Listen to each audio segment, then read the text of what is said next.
بسم اللہ الرحمن الرحیم الحمد للہ رب العالمین والصلاة والسلام علی سید الانبیاء والمرسلین۔ زنا کی تہمت کے بیان کے حوالے سے آج کی نہایت ہی اہم گفتگو یہ ایک معاشرتی ناصور ہے جو روز بروز بڑھتا جا رہا ہے۔ شرعی ثبوت کے بغیر کسی مسلمان مرد یا عورت پر بدکاری یا ناجائز تعلق کی تہمت لگانا حرام اور گناہ کبیرہ ہے۔ آج کل معاذ اللہ یہ گناہ عام ہوتا چلا جا رہا ہے۔ قرآن پاک کا حکم یہ ہے کہ اگر کوئی شخص کسی بے گناہ پر زنا کی تہمت لگاتا ہے تو اس شخص سے اس دعویٰ کی بنیاد پر گواہوں کا مطالبہ کیا جائے گا۔ اگر وہ گواہ پیش نہ کر سکے تو اسے سزا کے طور پر اس پر حد قذف لگائی جائے گی، یعنی 80 کوڑے مارے جائیں گے۔ ملحوظ رہے کہ اس طرح کی جتنی بھی اسلامی سزائیں ہیں انہیں نافذ کرنے کا اختیار عام افراد کو نہیں، بلکہ ان سزاؤں کو نافذ کرنا اسلامی حکومت کا کام ہے۔ جس ملک میں شرعی اسلامی حکومت نہ ہو، شرعی سزاؤں کا نفاذ نہ ہو، تو وہاں ایسے شخص پر لازم ہے کہ سچی توبہ کرے۔ جس مرد یا عورت پر تہمت لگائی گئی ہے اس سے سچے دل سے معافی مانگے۔ جس طرح سے زنا کا جھوٹے الزام لگانے کی بات کو عام کیا جاتا ہے، اسی طرح اس معاملے میں خود کے جھوٹا ہونے کا بھی اعلان کرے۔ اگر وہ شخص اپنی غلطی اور گناہ پر شرمندہ نہ ہو، اعلانیہ توبہ نہ کرے، جن پر الزام لگایا ان سے معافی نہ مانگے، تو ایسے شخص سے تعلقات ختم کر لیے جائیں کہ قرآن و سنت میں یہ حکم موجود ہے۔ فاسق، فاجر، کبیرہ گناہ کرنے والے افراد کے ساتھ نشست و برخاست نہ رکھی جائے تاکہ انہیں نصیحت ہو اور وہ آئندہ اس گناہ کے ارتکاب سے بچیں۔ تہمت زنا کی مذمت قرآن کی اس آیت مبارکہ میں درج ہے کہ اللہ پاک نے فرمان عبرت کے طور پہ یہ ارشاد فرمایا ہے، ان الذین یرمون المحصنات الغافلات المؤمنات لعنوا فی الدنیا والآخرۃ ولہم عذاب عظیم۔ بے شک وہ جو عیب لگاتے ہیں بھولی بالی پاک دامن ایمان والی عورتوں پر، ان پر لعنت ہے دنیا اور آخرت میں اور ان کے لیے بڑا عذاب ہے۔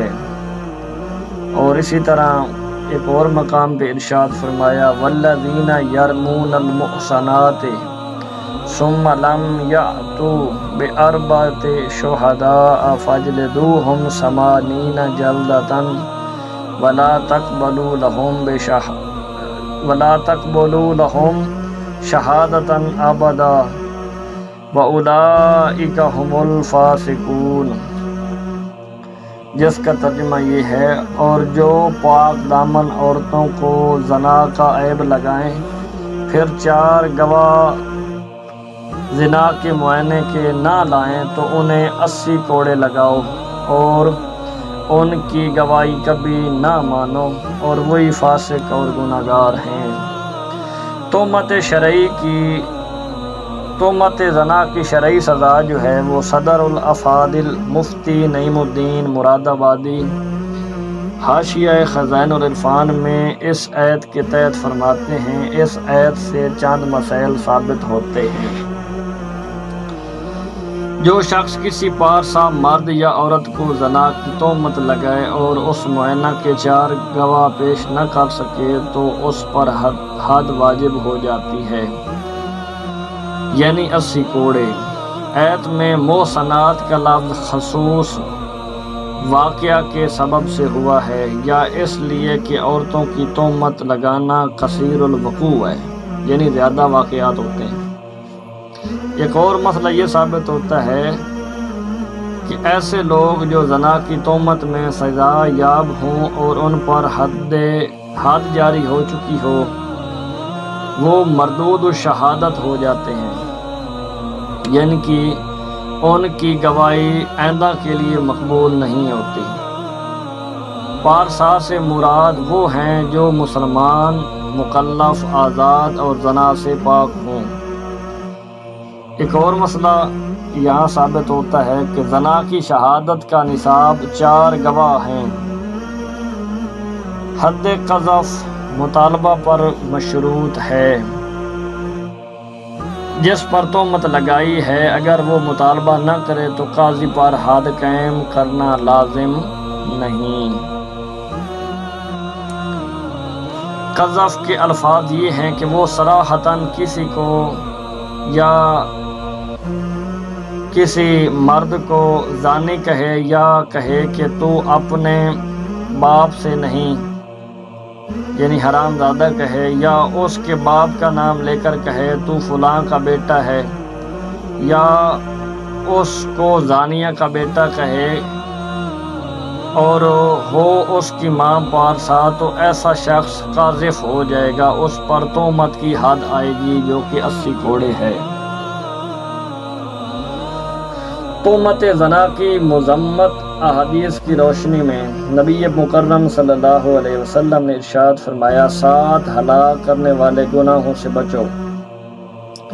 پھر کریم آقا صلی اللہ علیہ وسلم نے ان میں سے بھولی بالی پاک دامن مسلمان عورتوں پر زنا کی تہمت لگانے کا بھی ذکر فرمایا، یہ بھی ہلاک کرنے والا گناہ ہے۔ نبی کریم صلی اللہ علیہ وسلم نے ارشاد فرمایا کہ مسلمان وہ ہے جس کی زبان اور ہاتھ سے دوسرے مسلمان محفوظ رہیں۔ مسلمان سے مراد کامل مسلمان ہے، یعنی وہ شخص جو ارکان اسلام پوری طرح ادا کرے اور مسلمان اس سے محفوظ رہیں، اس طرح کہ وہ مسلمانوں کے حرمت والے اموال اور ان کی عزتوں کے در پہ نہ ہو۔ زبان کو ہاتھ پر مقدم کیا کہ زبان کے ذریعے تکلیف اور ایذا پہنچانا بکثرت ہوتا ہے اور بہت تیزی سے ہو جاتا ہے۔ نبی مکرم صلی اللہ علیہ وسلم نے حضرت معاذ رضی اللہ تعالی عنہ سے ارشاد فرمایا، تجھے تیری ماں روئے، بروز قیامت لوگوں کو نتنوں کے بال اور ان کی زبان کا کاٹا ہوا ہی گرائے گا۔ اللہ تعالیٰ اس فعل بعد کی مذمت میں ارشاد فرماتا ہے، والذین یؤذون المؤمنین والمؤمنات بغیر ما اکتسبوا فقد احتملوا بہتانا واثما مبینا۔ اور جو ایمان والے مردوں اور عورتوں کو بے